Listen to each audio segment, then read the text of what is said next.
আজ আমি ঘরোয়াভাবে বাঁধাকপি রান্না করব, তাই আলু ও টমেটো কেটে নিয়ে মটরশুঁটি ছাড়িয়ে নিলাম। এদিকে কড়াইয়ে জল দিয়ে আগে থেকে কেটে রাখা বাঁধাকপি দিয়ে দিলাম। তার মধ্যে একটু নুন দিয়ে বাঁধাকপি সিদ্ধ হতে দিয়ে দিয়েছি। শীতকালে বাঁধাকপির তরকারি খেতে খুব বেশ ভালোই লাগে। এদিকে আমার বাঁধাকপি সিদ্ধ হয়ে গেছে। কড়াইয়ে তেল দিয়ে একটা তেজপাতা, সাদা জিরে ও কালো জিরে ফোড়ন দিয়ে দিলাম।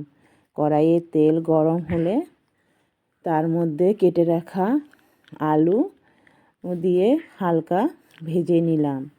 তারপর 1 চামচ জিরের গুঁড়ো, ধনের গুঁড়ো আর একটু হলুদ গুঁড়ো দিয়ে, আর আমি যেহেতু ঝাল কম খাই তাই 2টো কাঁচা লঙ্কা দিয়ে দিলাম।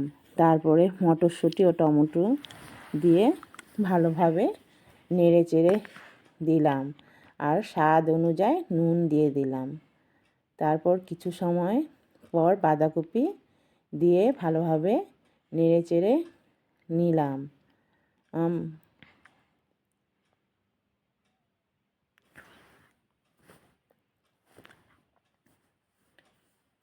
এদিকে আমার বাঁধাকপি তরকারি সিদ্ধ হয়ে গেছে।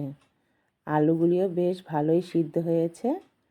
তারপরে স্বাদ অনুযায়ী নুন দিয়ে ও চিনি দিয়ে নাড়াচাড়া করে আর নামানোর আগে একটু ধনেপাতা দিয়ে গরম ভাতের সঙ্গে পরিবেশন করুন, বেশ ভালোই লাগবে।